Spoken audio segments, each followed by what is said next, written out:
and welcome to Besterday, where nostalgia reigns supreme. I'm Bianca, and I'm the ultimate 90s baby. Besterday is a podcast where we always reminisce on the songs that had your heart, the movies that made you laugh, and everything pop culture from the 80s to the early aughts. So this week, I have a very special guest. I'm so excited for this because I've been waiting for him to be on this podcast, and it just happened by chance today, and it is dun dun dun. Hey y'all, my name is Mark. I'm a web producer at Fuse, and you may know me on Twitter as at 106. The legendary 106th. Iconic, to be honest. Yes, please follow him, guys, if you don't already. Yeah, so Mark is my coworker. He's also my good friend, and we are both lovers of the 90s, which is perfect for today because we are celebrating all things Aaliyah. But before we get started, I just want to make sure you guys hashtag Besterday on Twitter and Instagram and whatever your heart desires. Also send us suggestions on iTunes as well and give us those pretty little stars. And follow myself, Bianca and Rogue, on Twitter, and as Mark said, 106th. All right, let's get it started. So for this week in history, this made me laugh because I saw it on Twitter. And, of course, I follow, like, half of Black Twitter, so they're all talking about T-Pain. So on February 20th, 2007, Buy You a Drink turned 10 years old. Can you believe it? That makes me feel old as I hell. know. I remember when did that song came out? I was still in high school. I was in college. Yeah, I'm a baby. I was in my sophomore year of high school. Oh my God. See, that song for me was like the soundtrack to my senior year of college. Yeah. See, I wish I was older. Party I went to, every bar I went to, every club I went to, that song was on. Man, memories. It T-Pain. was everything. It still is. It is, yeah. T-Pain has so many hits, and that's just like one of many. So moving along, on February 21st, 1965, Malcolm X was assassinated in New York City. On February 22nd, 1997, I keep laughing. I'm going to laugh this entire episode. J-Lo, she married my queen. The dismal, the annoying, the thirsty, Ohani Noah. Her first marriage. Is the definition of the word pressed. He's so pressed. I can't. Wait, for people who don't know, can you break down why he is so pressed? I don't know if you heard that long dramatic sigh. He's pressed because for the past literally 20 years this week, he has done nothing but talk about Jennifer Lopez and try to, I don't know, throw dirt on her name. And nonstop. Even her family. He's called her mom a gold digger. He's tried to sue her for songs that he thought was about him. So he tried to release a sex tape that was with her. Like, dude, move on. Like, sir, you're just a waiter. Like, calm down. I just like you were not that poppin'. I mean, it's just crazy to me. Like, how are you a grown ass man and for 20 years have one thing that you constantly talk and think about? Seriously, like, get your life together. Like, how does he even? He must just make money based off like anything related to her. It has to be like, I'm sure like he has like a TMZ connect and be like, listen, I got some. I'll tell you something. Yeah. Give me a couple $100. Like, get over yourself. Goodbye. Seriously. Word to Eden's crush. Yeah. All right. Anyway, let's move on. So on February 22nd, the same day, 2007, the OC ended after 4 seasons. And were you a fan of the OC? I actually never watched that show. Yeah. But it was also on when I was in college, and everybody I knew watched it. Yeah, I never watched it, but I watched Gossip Girl because the creators of the OC also worked on Gossip Girl. So I was like, Those shows seem like exactly peas in a pod. Yeah, but I mean, a ton of people loved it, so that was like kind of like a culture show. It's actually surprising that neither of us have seen it. Yeah. I actually saw a thing today online where it was then and now with the cast, and like I feel like most of them still look pretty good. Yeah. And some I was like, oh, you actually look better now. Damn. Yeah, like Adam Brody. I mean, now he's married to Leighton Meester, who was on Gossip Girl. That guy who's on Gotham. Yeah. Is the guy who was on the OC. I didn't put 2 and 2 together, I guess. Yeah. I mean, they're all doing fairly well on. Well, let's not talk about Misha Barton. Okay. On February 23rd, we all know the tragedy of Misha Barton. Oh, poor thing. She crashed a U-Haul last week into a building. God. All right. Anyways. On February 23rd, 1999. This makes me excited because I'm a huge Eminem fan. He released the Slim Shady LP. That was his debut album, and it sold like crazy. It kind of solidified him as like the white boy who could rap. And yeah, I'm a big fan of Eminem, so that's like one of my favorite albums. And on February 24th, 1992, so many crazy things happened this week, guys. Kurt Cobain and Courtney Love, they got married in Hawaii. Aw, yeah, memories. It is. Adorbs. And lastly, February 25th, 2008, which coincides with this episode, Static Major died. And if you guys don't know, Static Major was he was first brought on by Timbaland as part of the production crew, and he wrote a majority of Aaliyah's final album, and he died in 2008. R.I.P. Yeah, R.I.P. He was Static Major. super talented. So talented. Like, he was even a part of like her "Romeo Must Die" song. Yeah. Try Again, which was I think her first #1. Yep. And like, then it's just crazy how many songs he was a part of that are so dope. He's so talented. He worked with Genuine. He Pony? worked with God, Pony. yeah. He worked with Lil Wayne on Lollipop. I'm Yeah. sure like all the kids know the jam. For the kids For listening, the kids. that's your reference. All right, guys. So we're gonna flip it back to some modern news that's happening during this week. So first up, okay, when I heard this news, I was sitting on the train and I yelped. I was like, ah! Oh my God! And people look at me like, sis. Okay, what is wrong with you? Because you know you can't tell if people are crazy or not in the New York subway. But I mean, I was just excited about the news.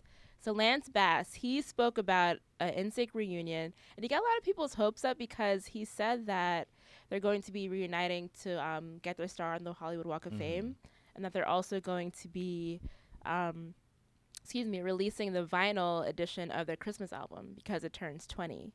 And then people kind of got up in arms, like, "Oh my God, NSYNC is reuniting finally!" I was confused. Yeah. I'd seen that kind of thing going back and forth. Yeah. And I wasn't sure what was It wasn't happening. clear because, like, he was just discussing it as they're going to reunite to get their award. But actually just be together in person. Yeah, but people like took it to the next level because I mean I feel like people, including myself, if you guys follow me on Twitter, you know this. I talk about NSYNC all the time, and people wanted like another album, a song, something, kind of like what they did at the VMAs a few years ago. Dope. So I feel like people wanted that to happen again, and they released a statement. They're like, "Nah, fam, it's not happening." They're like, sorry. Enjoy the vinyl Christmas album. Bloop. That's all you're gonna get. But I mean, I still have hopes for an NSYNC reunion in the bottom of my heart. It's interesting. I mean, I guess you said it's for the 20th anniversary of the Christmas album, which I know a lot of people did like. Yeah. But like, are any of their other albums on vinyl like that are still being pressed, or is it because it's kind of like seems random for it to be? Actually, don't know. Yeah, because if it were me to choose, I would choose like No Strings Attached or something to be on vinyl, not the Christmas album. Like no one cares. Yeah. Like I mean, I don't know. It has like that one song that everyone knows. But I don't know. Maybe it's just because they were like, well, it's 20th anniversary. We'll just do it. Let's just shut the fans up and give them something. And they're like, we need to do something. We're getting that Walk of Fame stuff. Yeah. Maybe. I mean, I'm happy that they're all still friends and they're still. Do you ever wonder what Chris Kirkpatrick is doing? Like with don't his we life? all? And like what his hair looks like. I don't know. Funny thing is, they actually reunited for JC's 40th birthday last year. 40th? I can't. I know. But like they all looked fairly decent. Like there wasn't like any crazy hairstyles flopping around. So that's good. But yeah, I think they're all doing well. That's good. Yeah. All right. So next up, guys, Robert Irwin. He appeared on Jimmy Fallon, and this brought me to tears. If you guys don't know, Robert Irwin is Steve Irwin's youngest child, his son. And watching him on Fallon, like he has the same mannerisms as Steve. Oh my God, like, he talks exactly like him. And he's like so passionate, and I'm like, oh my God, this is the cutest thing in the world. And it's crazy because I actually looked it up before this for for this taping, and I couldn't believe he was only like 3 when his dad was a died. baby, so he couldn't have really known him like, that well. To, like, it's just in his blood. So it's just natural to like have his. It's crazy his enthusiasm. Yeah, it was so adorable. Yeah, guys, if you don't if you haven't watched it, we'll link it to this Besterday podcast so you guys can check it out. And lastly, I feel like I talk about reboots every single week on this podcast. Like, I can't take it anymore, guys. Seriously. The next one is, I brought up the Lion King remake a few weeks back, but now it's actually coming into formation. Beyonce reference. Donald Glover is going to be cast as Simba, and James Earl Jones will reprise his role as Mufasa. And it is going to be directed by Jon Favreau, if I'm saying his name right. And he's the one who directed the Jungle Book remake. Oh, okay. And that was amazing. Yeah. So I have like so is it high gonna be expectations. Like that style of live action, like CGI Yeah. animals, kind of. Yeah, like he doesn't want it to be like in the actual legit Sahara. lions. Like he's gonna do like Right. CGI and animation That's to so make cool. it. Yeah, but it's And just now like I'm curious about this. like the Lion King. It's so Yeah. untouchable, and like I Yeah. don't want them to fuck it up. Yeah, like the Jungle Book. I So- mean, for our generation at least, was kind of like, yeah, it's Yeah. cool, whatever. So like a Like, remake wasn't that exactly. risky. Like it couldn't really do much harm. Cause Yeah, if anything, it would go unnoticed. exactly. But the Lion King is like everybody Yeah. loves that movie. So We'll see. But I I do don't think know. that they're like to a good start with these two people. Yeah, like, yeah. I could see Donald Glover doing a good job with that. Mhm, He has yeah, like an because like expressive voice. he could sing. He has like the charisma. Mhm. So And like James Earl Jones, like his voice, you can't go wrong. Yeah, It's iconic, exactly. So yeah, guys. We'll Hashtag see. Besterday. Let us know also, if shout you're out to down. Jonathan Taylor Thomas, who Oh my God! did Yes. the voice of Simba in the original movie, who I was like jealous of as a child because I wanted to have his career. Are you serious? I like was like because I was into theater and singing and Yeah. stuff, and I was like, he made it and I didn't. Oh, and people like when I was younger snap. used to say I looked like him. Yeah. So I was like, no, he looks like me. Ooh. Anyways, Shade. so I wonder where he's at now. Anyway, sorry, didn't mean to get off topic. Guys, hashtag Besterday if you know where Jonathan Taylor Thomas is doing right now. Counting his money.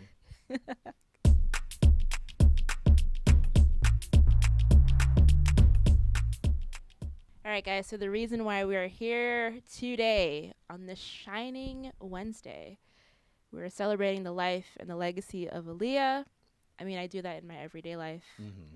and yeah, I feel like we all should. Like I feel like I play at least one of her songs. Like Every almost day. every day. Yeah. And today is special because it is actually the 15th anniversary of Queen of the Damned. A lot of people, of course, know Aaliyah, for her incredible music, but she was also becoming a budding actress before her death. So, and that movie was, it was a posthumous release.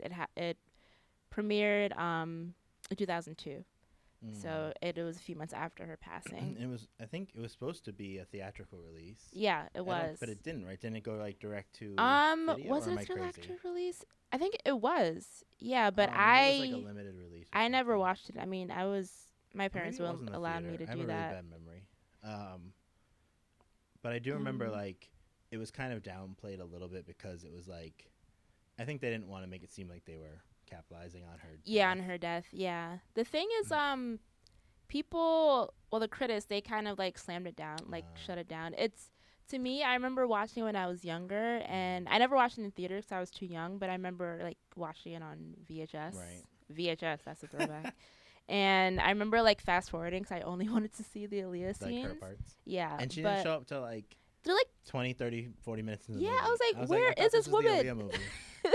seriously, like she's on the poster and everything. Like, where is But she? The anticipation was worth it. I feel Yeah. like she was so cool in that movie. She was just so like seductive and sensual. She was like and, the perfect yeah. idea of like a vampire queen. Yeah, it coming was to the so modern dope, so world. dope. And like, well, we'll get into her music in a little bit, but she was actually a big fan of heavy metal. Oh. And the movie is like Lestat, the vampire in the movie. He joins a heavy metal band, becomes a frontman. So that I thought that was cool how they like tied into her interest with the actual movie plot, because like she loves that kind of music as well. So that was cool.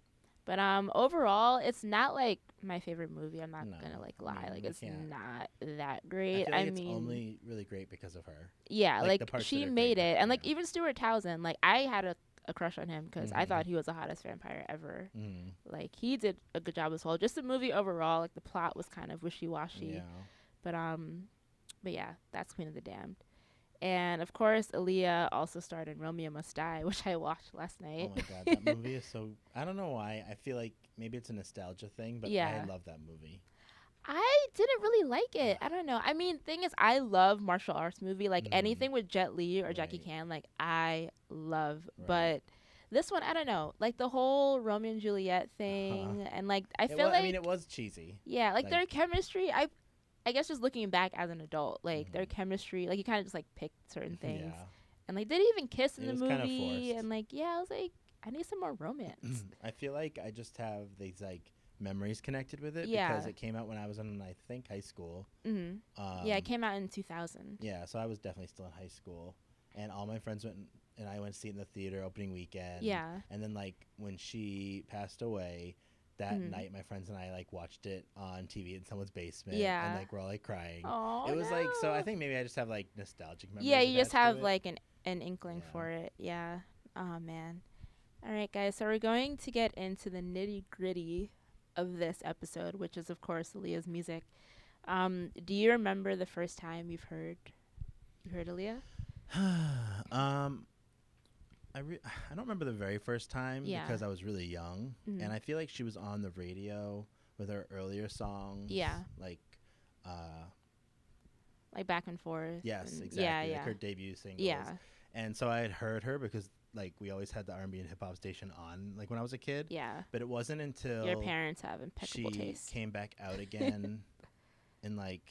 It was the summer when I was in like junior high. Yeah. And she started coming. I think it was Are You That Somebody? Mm-hmm. And I was like, oh my God, who is this? I love this girl. Da-da-da. And then my friend was like, it's the same girl who did all these other songs from like these this album that you already probably like have heard. Yeah, because she looked like, a lot older. God. Yeah, and I was like, oh my God, that is the same girl. Yeah. So I didn't even know that I had heard her before. Mm-hmm. Do you remember? That's actually funny because Are You That Somebody was the first song I've heard of Aaliyah, and I remember the exact moment. I remember where I was.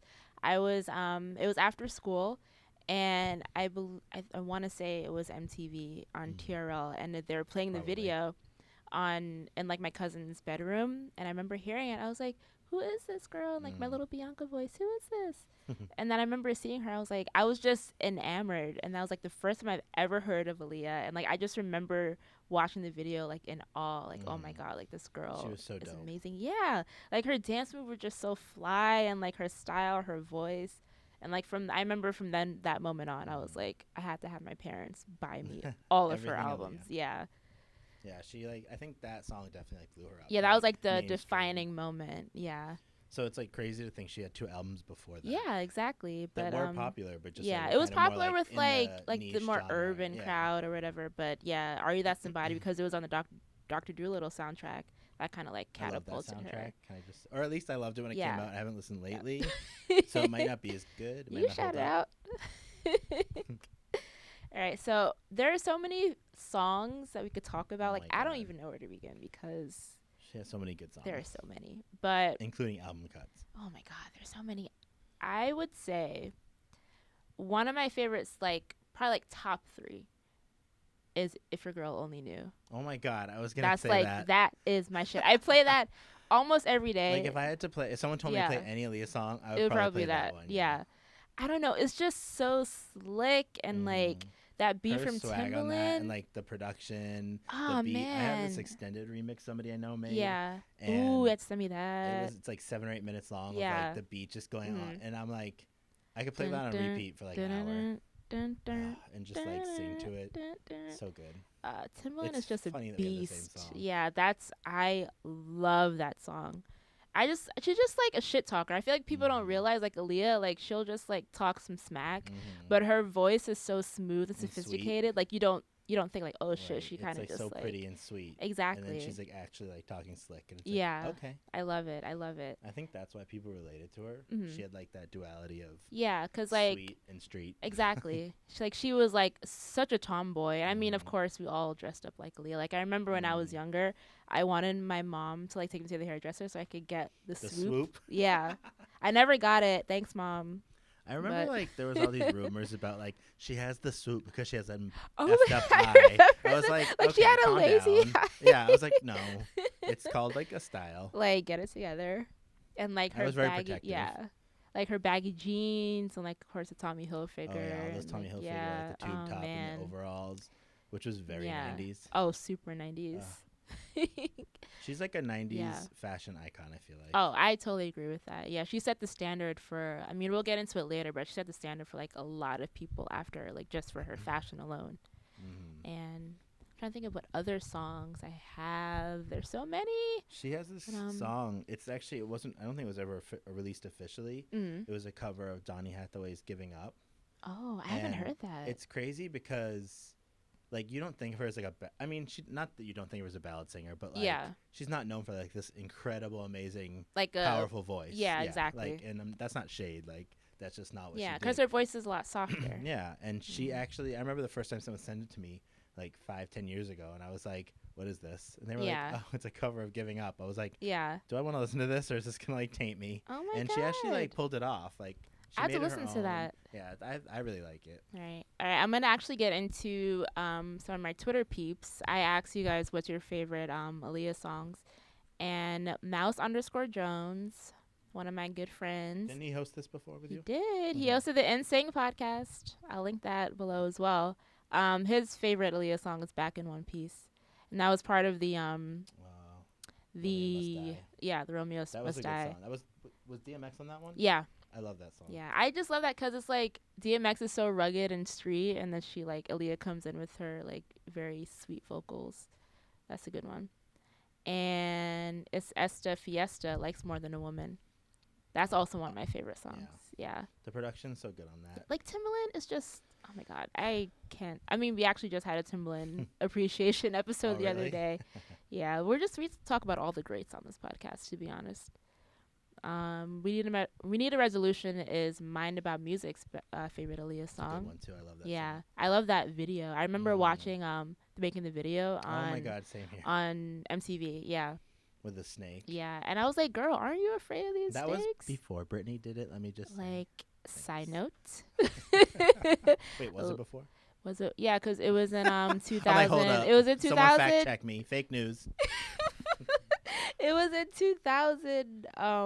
It was like 2001. Right? Yeah. And Britney. Slave for You came out 2003, 2002. No, Slave for You came out in 2001 as well. Someone figure out who did the giant boa constrictor. Guys, first. #Besterday. Let us know it was Britney or Aaliyah first. Either way, both iconic. Yes. No shade. But I like Aaliyah better. Okay. What else? Okay. Oh, Peter Perfect 09 likes I Refuse. That's a deep cut off the self-titled. That's a good one. That's a really good track. That was like she talked about abuse, right? Yeah. That was like that I Refuse. Like, okay. Yeah, and Never No More. Those are more like I love Never No More. Yeah, like the album kind of goes into different stages of relationships, and those two tracks are like about like abuse and violence, and I love that she kind of dug into that as well. I'm gonna plug myself real quick, but I spoke to the producers of that album. Yes. And they said that Never No More, like that's one of their favorite tracks because people never saw that side of her, like talking about like pressing issues and stuff, and they felt that it was good to have such a big musician talk about something like that, kind of spread more awareness. So I'm glad that she took that risk. Also, I feel like with her, it was kind of a new thing to see her be vulnerable. Oh, for sure. Like, because we were just talking about all her songs, like she had this confidence about her, which is what people loved. But it's like good as you're maturing. Yeah, to show I feel like she opened up a lot more with the last album. Like we kind of knew, like I want to say, like we didn't know the girl behind the shades. Like she was like very cool and had very swagged out, but like that last album like showed many different sides of her. Reintroduction almost. Yeah, for sure. Totally. Yeah. Ooh, I like this one. DK_Jane Doe loves loose rap. That's one of my jams too. The production, yes, like the whole arrangement of that song, the layered vocals, the production. It's just like that whole album. Just like I could literally have flawless. A podcast just about that album. Like every love week. It. Seriously, like talking about it. There's so much to talk about. But and you'd probably have a lot of listeners because who doesn't love that album? Like, it's so It still dope. sounds so fresh today. Like, it could come out today. And and it'll still be fire. Yeah. It's so good. And it makes me like honestly wonder what she would have done if musically she'd continue to evolve and try new things. Oh man. I feel like she would still be one of like the ones to watch today. Like when I feel like dropped. because it's funny because I'll get back to the other songs in a bit, but like she like so many people are kind of trying out her sound, like even Sid's album that came out I want to say last week, like maybe a week or two ago. Like she has a song called No on there, and if you didn't know that was Sid, it sounds just like Aaliyah. Like the production, like it sounds like something lifted from like Timbaland's like deep cuts, and like it is such a great song. But it's so amazing to me that people still kind of tap into that Aaliyah sound. Like she's kind of still living on through other people's music, which I think is really dope. And like Kalani was here the other day, and she has a few songs on her album that samples Aaliyah and has that like interpolations and stuff. Like one of her songs samples More Than a Woman, which I thought was so cool. Yeah. So it's like all these like rising artists, like rising R&B artists specifically. Right. They always, the important part. It's like her impact on the future generation. Like it's even though so she's not cool. here. Like she still lives on. It's like a testament to her legacy. Yeah. I just wish she was here to see it. That's the thing. Same. Crissle STM likes I Don't Wanna. And that was both that was on the Romeo Must Die album and the Next Friday soundtrack. Oh. Yeah, they're on. I always like. There's like a bunch of songs from her because I feel like she released so many songs off soundtracks and yeah. I'm always like, they're all kind of like mixed together. Yeah. I love it. I remember they played when she passed away. They played that song on Hot 97 like every day. Yeah, so that's it, guys. Like those were all your fave tracks, and you guys actually had a lot of my fave tracks as well. I feel like any song you would have said, I would like. I love that song. I know, like I love it. Actually, I want to point out another song that I love, which I think no one would have expected to come from Aaliyah, is I Can Be. And it talks about being the other woman. And I thought that was so cool of her to, like, play that role and, like, not give any fucks about it. Like, she was just like, you know what? This happens in real life. Like, I'm going to put this out in music. And, like, that song is just incredible. That's one of my favorite songs as well. And oh my God, there's like I'm like getting so flustered. Like there's so many things to talk about. Talking about that song like makes me, like reminds me about how like the things she was doing with her music on that third self-titled album were like things that people were not doing in R&B or like mainstream R&B at least at that time. I don't think like just like the melodies and like the way the songs were arranged and the production like they sounded at the time so different fresh. And so radical, especially for someone who's like at that time an A-list star. Exactly. And makes me sad that she like, couldn't keep going, keep doing stuff. I would say like her, like that last album and TLC's Fan Mail, like those kind of had that like new millennium sound, like super futuristic and like we didn't know what direction they were going in, but then you look back and you're like, oh shit, like so many people are going back to that sound. Like they kind of laid like the blueprint for that. Totally. Yeah, their legacy is just flawless AF. So what would you say is your favorite album? Oh, well, I have to it's say hard. I feel like I have to say the third one. Yeah, that's like mine I mean too. I don't know, I mean all her other stuff's great obviously, but I kind of feel like the singles from the first two stand up more than the actual album as a whole. Whereas like the third album is where she kind of managed to create a cohesive body of work that, like you said, touched on different parts of a relationship and kind of told a story and told more about her, different sides of her personality. Yeah. She worked with like, I feel like also the fact that she worked with different producers than just Timbaland. Oh, for sure, because Timbaland only produced 2 tracks on the album. Which at the time I was like, are you kidding me? Yeah, like I was what so is happening? pissed. I was like, really? Like, huh? And then of course I heard, I was like, oh, actually it's good. Yeah, like they did it. They did okay.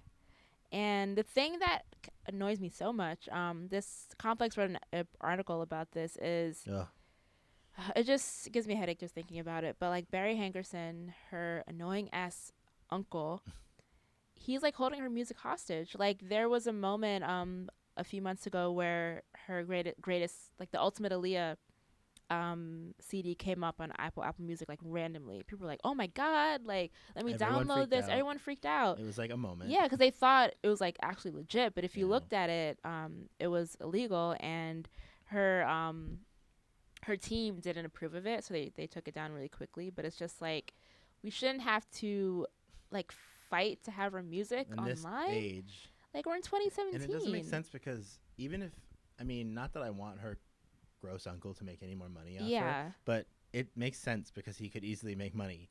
Exactly. Like people would still be buying it and streaming it today. At least streaming it.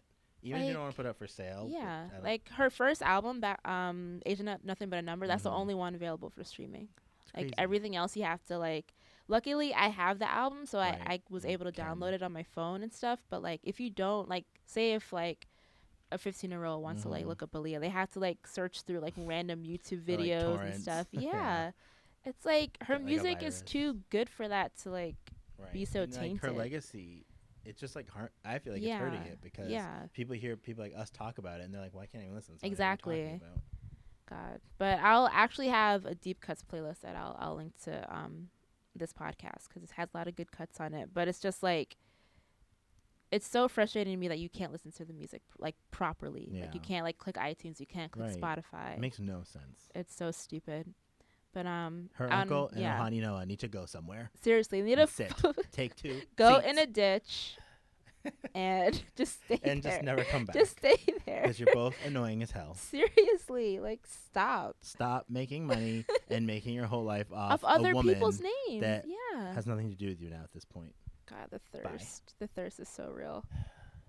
Anyway, I just don't understand her. I'm like going back again. Yeah. No, I don't understand her uncle's like. What is his like goal his of deal? like not making it available? Like you don't I don't get. know. I think it's like a controlling thing. I don't know. So weird. Because like he owns it. Like I wonder what her brother. Because I know her brother's. Yeah, super Rashad. Yeah. Passionate about her memory still. I mean, of course, it's her brother, man. but like yeah. her family. Like, what are they? Aren't they like? If I was her man, I'd be like, we're gonna battle until her music's on like Spotify. I wonder if they're like battling it privately, like if something's like I always wonder that stuff they can't talk about it. Yeah. That's true. Yeah, so hopefully, because like I don't want the music to die, No. But yeah, although it kind of a little bit does add to her legend, like it's like a mystery. Yeah. Which actually was a huge part of her personal brand. Yeah, was like that mystery of like you didn't know a lot about her, but you liked her. Yeah, and she kept her private life very catch-22. But speaking of Aaliyah's impact, as we spoke about how artists are inspired by her music, her fashion was also really huge.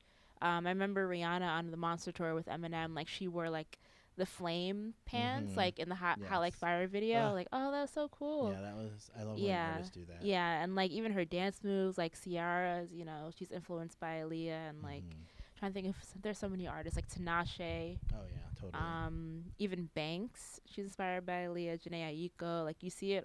Oh God, even Aubrey Graham, Drake, he's inspired by Aaliyah as well. I can't. As many times as he's like put out songs with samples that name makes me want to vomit. Or like him and material. Chris Brown. Oh God. Remember, did Drake really get a tattoo, or was that a rumor? He has one. I think it's on his back.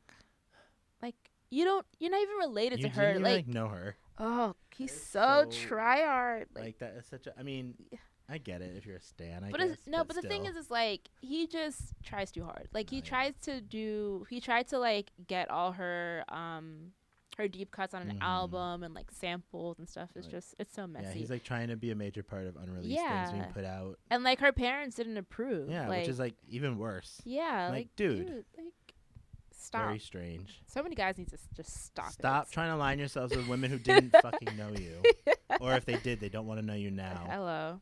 God, it's so frustrating.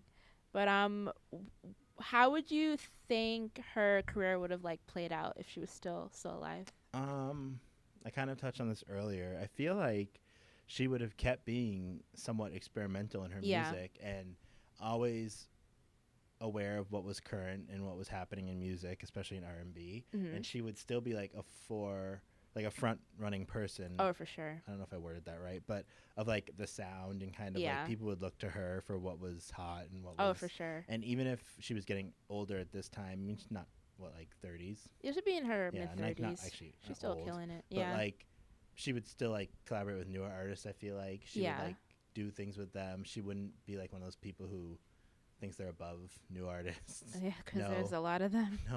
No names. Well, you guys know who they are. Anyway, one in particular that I love. But anyway, I know who you're talking about. But yeah, Lamb for life. Yes. Anyway, but I think that she would have been a force to be reckoned with. Like she already was, but like I felt like she was already on the peak of she already had the music established. She's on the cusp of becoming a huge actress. Like she was supposed to be in The Matrix. Oh right, the third one, right? Yeah, and Jada Pinkett Smith took her role, but it's just like so many things were building up. Like I remember I was speaking to one of the producers from the third album. They're like, yeah, she was like planning a tour. Like she had all this stuff prepared, and like they were ready to work on new music, like while they were planning their tours. Like, oh God, it's just so sad to think about. Like, if that never happened, like we probably would have had like so many albums by now. And I feel like she had a really strong work ethic. Yeah. So she would have like worked her ass off and done even more. Yeah. And for the record, we kind of talked about this before we started taping.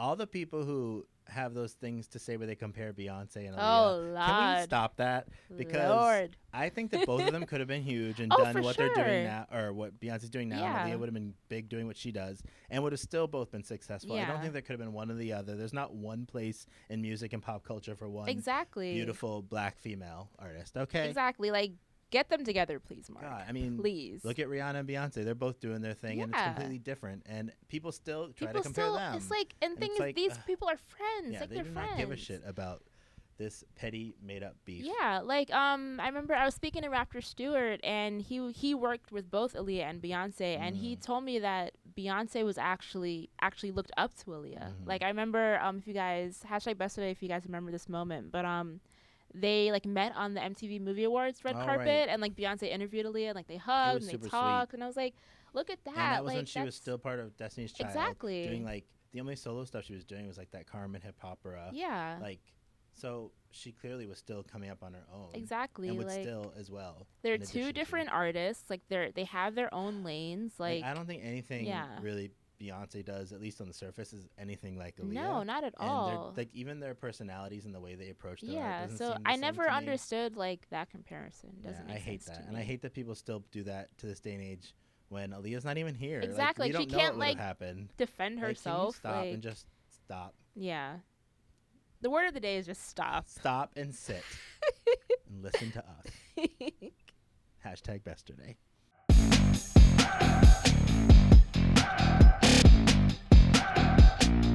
Alright guys, so this is, as you know, my favorite part of the podcast. I mean, I love talking about like the anniversaries and stuff, but Song of the Week I think is so fun because the co-hosts, we always surprise each other with a throwback song. And I always like my guests to go first, so hit me with it. I feel like this is not going to be much of a surprise because you know me. Yeah. But and in my mind, it's not much of a throwback because I don't like to think I'm as old as I am. But I'm going to have to say Mariah Carey and Jay-Z's Heartbreaker. Yes. Iconic song. Cute video.